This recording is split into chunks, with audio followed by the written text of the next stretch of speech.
Fala galera, tudo bem com vocês?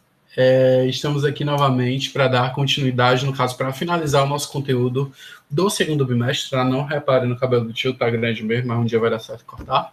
E aí a gente vai finalizar hoje o nosso conteúdo do segundo bimestre, tá? A gente viu semana passada o espaço rural e hoje a gente vai conceituar o espaço urbano para fazer essa finalização. Quando a gente vai falar de espaço urbano, a gente tem que ler que o espaço urbano é o espaço que compreende a cidade. E a gente viu isso nas aulas passadas, tá? Em 2017, que foram os últimos dados a serem utilizados, cerca de 85% dos brasileiros viviam em cidades. Então, 85% de toda a população brasileira vai ser uma população urbana e apenas 15% vai viver no campo, vai viver no espaço rural, tá? Então, significa dizer que a nossa população ela é o quê? Predominantemente urbana, tá certo? E a maior parte delas, quase 90%, né, 85%, vive em cidades. Só que, até o início do século XX, isso não ocorria, porque no início do século XX, por conta da atividade industrial ainda não desenvolvida no espaço brasileiro, no território brasileiro, as pessoas se consolidavam e viviam mais no campo, tá certo? E a gente consegue observar isso à medida que a gente observa esse gráfico, tá certo? Que é o gráfico da página 383 do livro de vocês. Se vocês observarem aqui, em 1940, 28 milhões de pessoas, né, viviam no espaço viviam no espaço rural, tá certo? Em verde rural, e 13 milhões de espaço urbano. Isso falando sobre a população brasileira em 1940. Em 2015, a população brasileira quadruplicou de tamanho, quintuplicou de tamanho, tá? Cresceu exorbitantemente.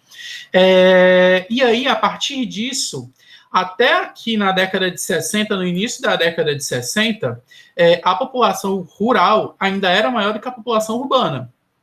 Só que aqui entre os anos 63 e 64, que abrange justamente esse quadradinho aqui, a gente consegue observar que a população rural já era menor do que a população urbana. E aí a gente observa essa crescente e chega aos dias de hoje, onde 174 milhões de habitantes, isso dados de 2015, dos brasileiros viviam em cidades e apenas 31 milhões de habitantes do território brasileiro vivem no campo. Para vocês terem uma ideia de como esse panorama da população brasileira ser uma população industrial mudou com o passar do tempo.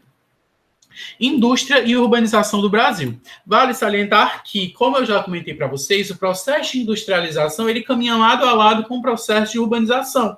Por que, Demetrio? Porque se eu industrializo, eu atraio pessoas para trabalhar na minha indústria, essas pessoas precisam de hospital, precisam de escola, precisam de supermercado, precisam de serviços públicos, de lazer. Então, à medida que uma indústria se consolida num lugar, ela começa a desenvolver urbanamente cidades e povoados e localidades próximas a ela. Do mesmo jeito que quando eu tenho uma cidade, a matriz energética é mais consolidada, o desenvolvimento das rodovias é mais consolidado. Então, se eu tenho uma cidade, eu tenho características interessantes para a indústria se desenvolver. Então, o processo de industrialização, ele caminha lado a lado com o processo de urbanização. Se eu industrializo, eu urbanizo, e se eu urbanizo, eu industrializo. Eu abro espaço para industrialização e para urbanização à medida que eu vou desenvolvendo ou a indústria ou o espaço urbano, tá?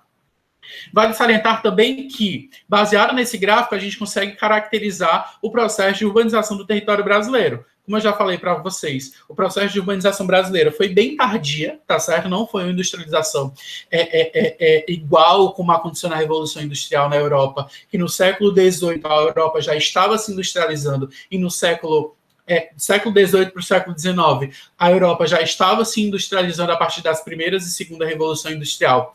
E aqui no território brasileiro, no século XIX, a gente estava se tornando independente da coroa portuguesa, né? Porque a gente se tornou independente em 1822. Então, o processo de urbanização do território brasileiro ele veio de forma tardia. E ele veio também com uma forma totalmente diferenciada do que a gente consegue observar na Europa e na América do Norte, com enfoque principal nos Estados Unidos. Então, a gente pode consolidar e pode caracterizar que o processo de urbanização brasileira ele está influenciado justamente e igualitariamente ao processo de industrialização. Quando o Brasil começou a se industrializar, a urbanização começou a se intensificar. Por quê? Porque as pessoas começaram a migrar do campo em direção à cidade, o que a gente chama de êxodo rural, e a gente estudou isso nas aulas passadas, tá?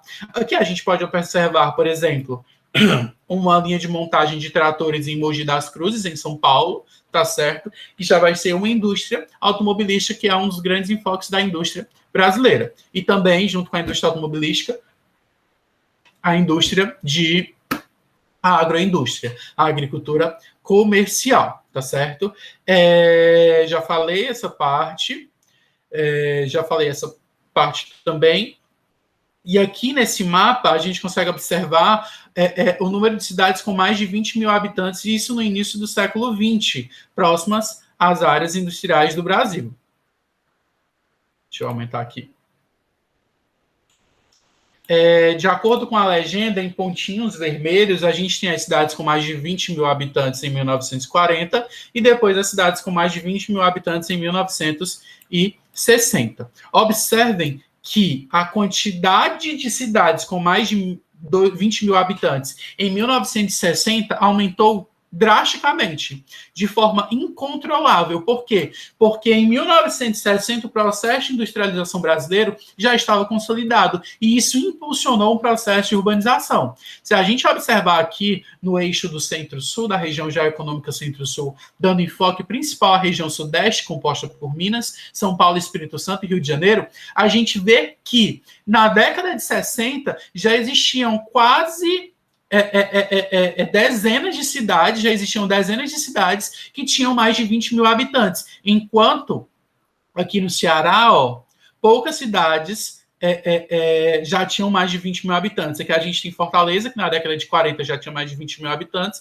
e aí a gente começa a ver o desenvolvimento de outras cidades em 1960, enquanto aqui no Norte a gente não vê tamanho desenvolvimento relacionado a isso. Mas aqui no eixo do Centro-Sul, com enfoque no Sudeste e no Sul, segundo o IBGE, a gente vê uma quantidade muito grande, tá certo, de cidades com mais de 20 mil habitantes, tá certo?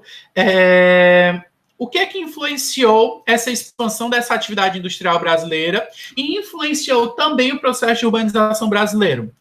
A disposição de mão de obra qualificada para o trabalho nas indústrias, a existência de matérias-primas nas proximidades das fábricas, a infraestrutura adequada, como fácil acesso à energia, mercado consumidor,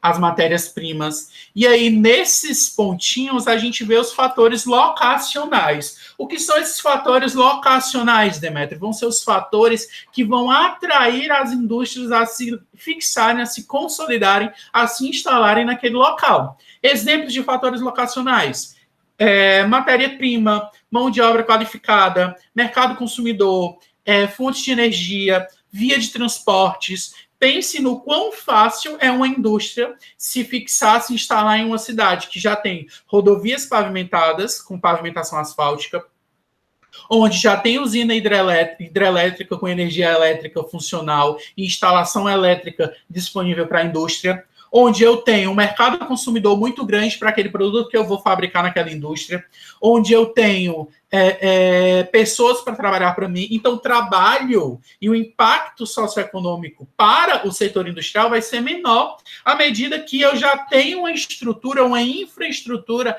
adequada para aquela indústria se consolidar naquele local. Esses são os fatores locacionais, são os fatores de atração da indústria para determinados locais. Regiões metropolitanas. É muito comum a gente ouvir falar sobre a região metropolitana de Fortaleza. Vocês já ouviram falar? RMF. Região Metropolitana de Fortaleza. Tá certo, Demetrio. Região Metropolitana. Eu queria aumentar isso aqui. Tá. Região Metropolitana de Fortaleza. O que é essa RMF? Imaginem aí que a cidade de Fortaleza cresceu muito. Muito, muito, muito. Cresceu, cresceu, cresceu. Não tem mais espaço para as pessoas construírem casas, não tem mais espaço para começar a construir mais indústrias. O que acontece? A cidade ela começa a se estender. Só que a cidade ela não vai aumentar de tamanho, mas a região metropolitana dela vai começar a surgir. O que é essa região metropolitana? É a região próxima à metrópole, são os municípios vizinhos à metrópole. Se a gente fala sobre a região metropolitana de Fortaleza, ela é gigantesca, tá? Ela é composta por vários municípios. Quais são esses municípios? Aquiraz, Cascavel, Calcaia, Chorozinho, Eusébio, Guaiúba, Horizonte, Itaitinga, Maracanaú, Maranguape, Pacatuba, Pacajus, Paracuru, Paraipaba, Pindoretama, São Gonçalo do Amarante, São João do Curu e Trairi. Para vocês terem uma ideia do quão grande é a região metropolitana de Fortaleza. Mas por que isso acontece, Demétrio? Porque como a cidade cresceu tanto, o espaço habitado não é mais tão funcional, não é mais tão disponível, as indústrias elas não têm mais espaço para se consolidar, e aí elas começam a se desenvolver nas cidades vizinhas, dando origem a essas regiões metropolitanas, tá certo? Essa região metropolitana vai ser as áreas vizinhas às metrópoles. E aí o que acontece? Esse processo, quando a cidade cresce, ela começa a crescer tanto que ela começa a invadir outros espaços de outros municípios. Só que essa invasão ela não vai se dar de maneira física. Por exemplo, aqui acaba Fortaleza e aqui começa Maracanaú. Fortaleza cresceu tanto que ela começa, teoricamente, a abranger o território de Maracanaú como se fosse Fortaleza, mas não é, tá? E isso também é um exemplo de região metropolitana de metropolização, tá? Deixa eu trocar aqui. E aí, esse processo dessa expansão das metrópoles, dessa expansão das cidades, ela se torna tão densamente povoada, tão interligada com os municípios próximos, que começa a influenciar politicamente e economicamente esses municípios. E aí esse processo também é chamado de conurbação, que é quando as cidades se expandem tanto, que ninguém sabe mais o limite de onde começa e onde termina elas. Vou tentar fazer aqui um desenho para vocês observarem, que eu faria no quadro se a gente tivesse aqui. Fortaleza, Maracanaú. Cidade de Fortaleza, cidade de Maracanaú. Deixa eu ver se vai dar para vocês aí, se vai estar focando.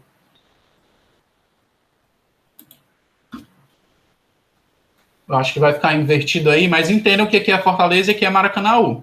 A cidade de Fortaleza ela vai começar a crescer. Vou fazer mais para cá para poder fazer o círculo mais bonitinho. Começa a crescer.